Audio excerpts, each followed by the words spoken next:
Will you show us how you had your hands? I had them up like this. Can you tell us why you had your hands up close to your neck? Because I saw what he did to Katie and I was scared he was going to do it to me.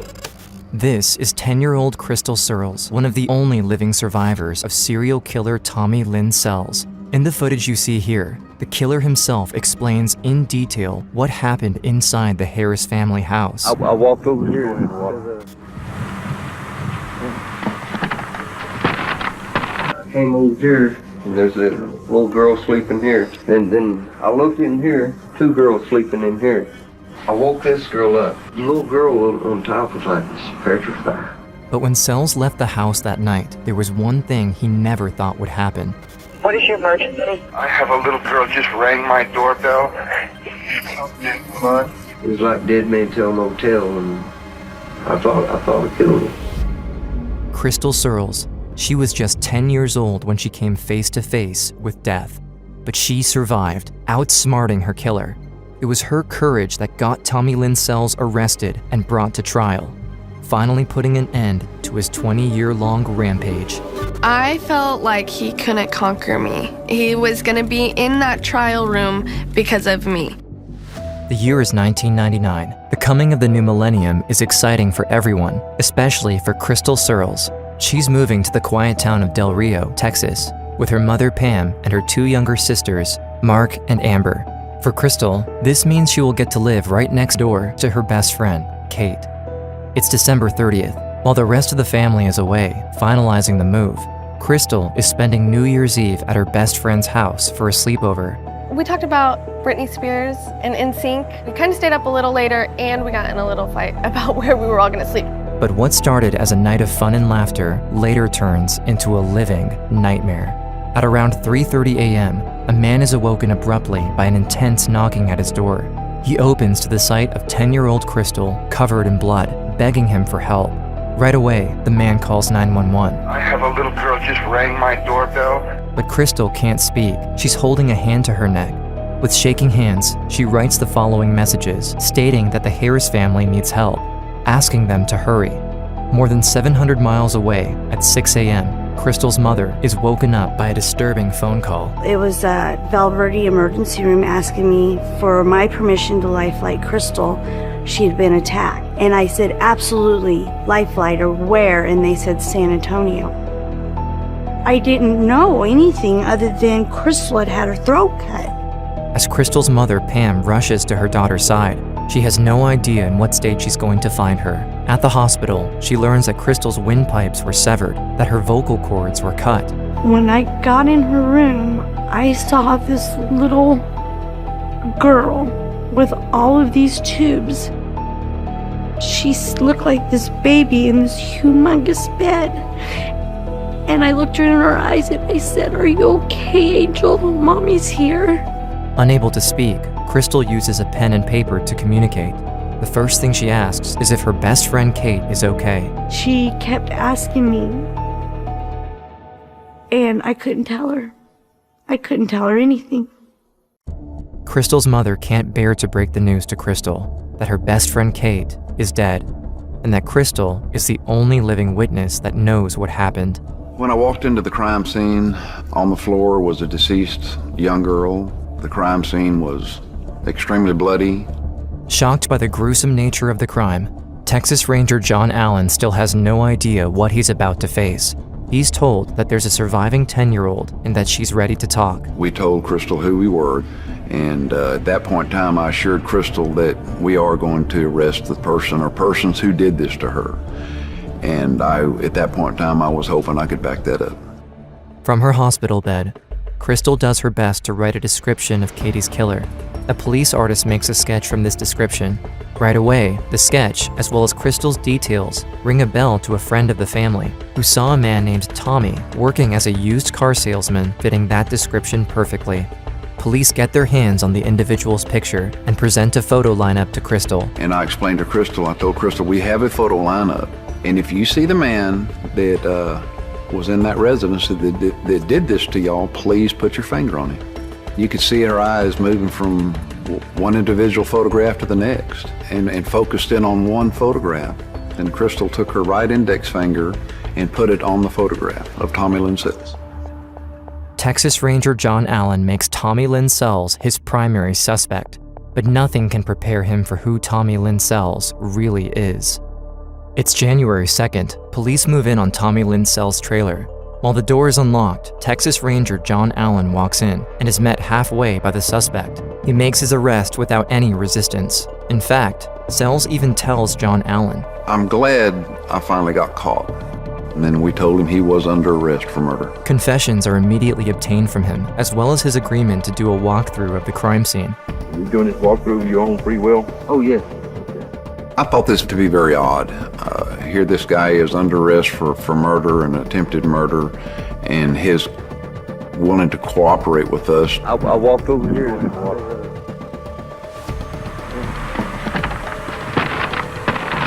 Woke this girl up, and she jumped up and told this girl to go get her mom.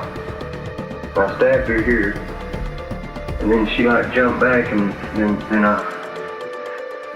The way Sells describes matter-of-factly what he did to Kate and Crystal brings shivers down everybody's spine. But the odd behavior of Sells doesn't end there. Back at the police station, he continues to give unprompted details of other crimes he's committed over the years. I sat in that interrogation room for hours, listening to Tommy Lynn Sells talking about the people he killed, the men he killed, the women he killed, the children he killed. This is 2 females, and it happened in 91, close to Cabin Creek. We have confirmed that he has committed 22 total murders. That's when I realized we were dealing with a serial killer, a cold-blooded serial killer. So how did a serial killer, who for the last 20 years managed to escape police, get put behind bars because of a 10-year-old girl? As Crystal slowly recovers from her neck injury, she regains the ability to talk and can finally share her side of the story. It's December 31st, 3 a.m. Crystal is fast asleep after a night of laughter with Kate. We went to bed kind of late, but I remember I woke up to like a scream. She notices that the light is on. Laying silent at the top of a bunk bed, she looks around, confused. I could see at the end of the bed, this scary guy. He had scruffy hair, long, dark, curly hair, and a big, scary, long, bushy beard that just took over his whole face, and then his eyes were just dark and mean. The man doesn't notice that Crystal is awake, but she can see the man is holding Kate and that he has a knife. He had a hand on her mouth and the knife on her neck, and she's looking at me. Kate then screams out to Crystal to go get her mom. At that moment, the man drives his knife across Kate's neck, dropping her to the floor. He then moves in and stabs her again and again. I heard Katie at the bottom of the bed on the floor. She was like gasping for air and choking. She couldn't breathe. Crystal is horrified, but she's quiet, careful not to make a sound. She wants to help her friend, but if she moves, the man will kill her. After a moment, the man walks out of the room. About to shut off the light, and he looked one last time, and he noticed that I was there. Tommy Lynn Sells has already made a victim. He doesn't hesitate when he sees that frightened girl on the top bunk. He closes the door and walks back to her side. I was trying to scoot to the right side of the bed because he was on the left. He just reached over and cut my throat like this. Without hesitation, Crystal drops to the floor and plays dead. She's praying that the man won't come back and check if she's alive, like he did with Kate. She has to stay absolutely still. I just remember laying there and the light turning off, and I heard the door shut. So I got on my hands and knees, and I was crawling across the floor in the bedroom, and I came across Katie. She was kind of making a gasping noise, or maybe she was choking. But then I was trying to comfort her. I laid next to her, rubbing her back, and that's when I realized I couldn't talk, because all I wanted to say was everything's gonna be okay, everything's gonna be okay, but I couldn't. Then, Kate goes quiet. With her friend dying in her arms, Crystal realizes she could be next. I had this feeling, get out of here, get up, come on, go. I was laying there thinking, has he been to the other rooms? Does he know that the whole family's here? Is everybody hurt? Are they all dead? Crystal decides to head outside to find help at the closest house.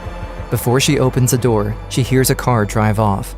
There's no way to be sure it's the man who killed Kate, but she has to take the risk. It was dark outside. I was in my pajamas, no shoes, nothing. I saw a light in the distance. I was like, that's my goal. That's where I need to be. I just got on the road and walked really slow to that light. Really, all I could think about was, just get to this house, just get to this house, just get to this house. And I just banged on their door, and I hear a gentleman, he's like, who's there, who's there? And I can't talk, so I'm just banging as hard as I can on the door. I have a little girl just rang my doorbell. Crystal is begging the man to tell the operator that the Harris family needs help, but all she can do is write while holding a hand to her throat. She writes for them to hurry, that her neck needs help. And to the man she writes, will I live? January 2nd, Crystal is at the hospital, relieved that Tommy Lynn Sells is behind bars. But her nightmare isn't over yet. In less than 9 months, she will have to face him in court because her testimony is crucial to the case to make sure Tommy Lynn Sells never hurts anyone else ever again. And she's terrified of what might happen. Will she be able to go through with her testimony? If she fails, he might be released. And who knows what Sells will do when he sees her in the courtroom. Like in the case of Mary Stauffer, who was kidnapped by her stalker, he attacked her with a knife in court and left a mark on her face. In the weeks before the trial, the television show America's Most Wanted covers Kate and Crystal's story, and they arrange for Crystal to meet with another teen who went through something very similar. And he strangled me. He slit both my wrists. You can barely see them, thank God, they're going away. And then he slit my throat. Christy Reed had survived a brutal attack in 1999 when she got home from school. The brave young 14-year-old then stood in court to face the man who also killed her 16-year-old sister. I asked for him not to be in the courtroom, but they couldn't do it unless he said something bad or, looked at me weird. Yeah, am I scared because he's going to be sitting right there? During the encounter, Crystal notices the little gold ring that Christy is wearing. It was this ring that gave Christy strength when she testified in court, as a reminder of her sister. Do you have any tips or anything Your friend's name was Katie? Yeah. Concentrate on her because you're helping her and yourself. It's scary, but once you get it out, you feel a lot better. It's September 12th, 9 months after the attack. The trial begins for Tommy Lynn Sells. Let me have the defendant rise and face the jury and all that. The day I had to testify, I said, Mom, don't cry. Please don't cry. If I see you in the crowd bawling, you're gonna distract me. You're gonna make me upset. 11-year-old Crystal Searles was going to be the key witness, the star witness for the prosecution. She had never seen Tommy Lynn Sells since the night that he came to that house and slashed her throat. And she didn't know how she was going to react. The jury is presented with extremely emotional testimony, while Tommy Lynn Sells remains indifferent. What I was told was an intruder had entered the premises and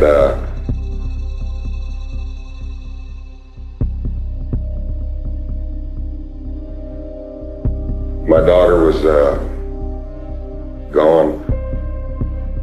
They discovered that it was my own daughter who was in the house. I just cried and cried. Soon, it will be Crystal's turn to tell the jury what she went through, with Sells just a few feet away from her. Moments before she has to go to the courtroom, a surprise is delivered directly to Crystal to help her through her last struggle. And I am to tell you that this is to help guide you, okay? Come on.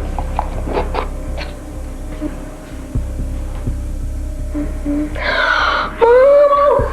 They didn't. They Oh. Inside, she finds the cross ring that Christy was wearing, the same ring she wore in court. As you face this journey from the moment you begin, know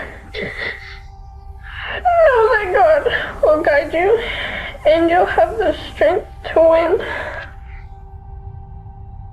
And then when they called me down, I was like, I'm ready, I'm ready. They said, do you want to walk by him? You could either walk by him or just walk through this door and get on the stand. And I said, I want to walk by him. I'm not scared of him. Were you ever awakened during the night Yes. What was it that awakened you? Katie's voice saying help. His hand was over her mouth. Whose hand was over her mouth? His hand. The man with the blue jacket and the glasses? Yes. Let the record reflect that the witness has identified the defendant, Tommy Lynn Sells. He was standing behind her with his hand over her mouth, the knife right here. Katie was... Okay. He was...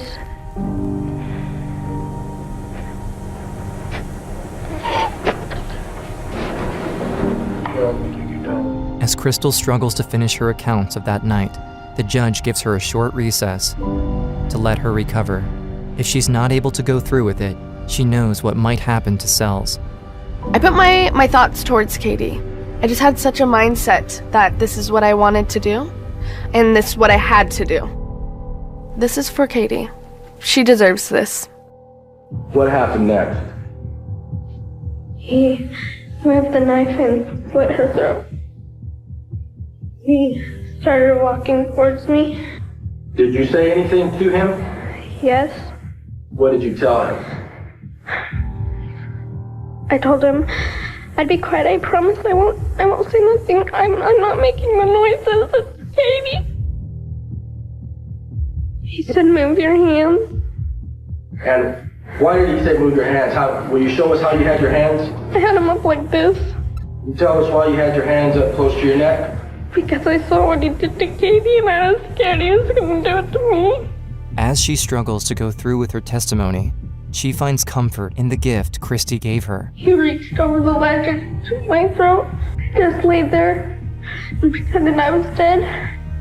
Tell us why you did that. Because if he knew I was alive, he would have came back and killed me for sure. Well, Crystal, you can stand down then, and this completes your examination. Thank you, and you are excused. As soon as I stepped off the stand, I felt so good. I felt like he couldn't conquer me. He had his chance, and now look at him. He was in that trial room because of me, and I liked feeling that power. After only a few hours of deliberation, the jury quickly comes back with a unanimous verdict. You, Tommy Lynn Sells, have been found guilty of the offense of capital murder. They decided to give Tommy Lynn Sells the death penalty. The serial killer Tommy Lynn Sells, who escaped police for 20 years, is finally brought down. And it's because of one little girl's courage that he will never hurt anyone ever again. There's not a doubt in my mind that Crystal has lost a lot, if not most of her childhood. She really has been a survivor. Crystal came face to face with a serial killer and survived. Her road to recovery wasn't an easy one, and she may never fill that gap of losing her best friend. But as the years pass, Crystal is able to find solace in her family and newfound friends. She's closer than ever with her two sisters. It's such a beautiful thing to see her with her sisters. Even today, she still is like a mother to them. She graduated, and every day continues to make her friend Kate proud. Crystal, Floyd, Searles. Of course I think about Katie. I think about, if she was here, what would she be doing? Maybe what would we be doing? I don't ever think about Tommy Lynn Sells. I don't ever give him the time of day. It makes me really thankful. That's what he did. He didn't ever bring me down at all. And these are happy tears. I'm just glad to be here. Crystal Searles is living proof that even after tragedy, there is a life worth living. I think just that Katie, she helped me through everything. Her soul came up and stayed with me.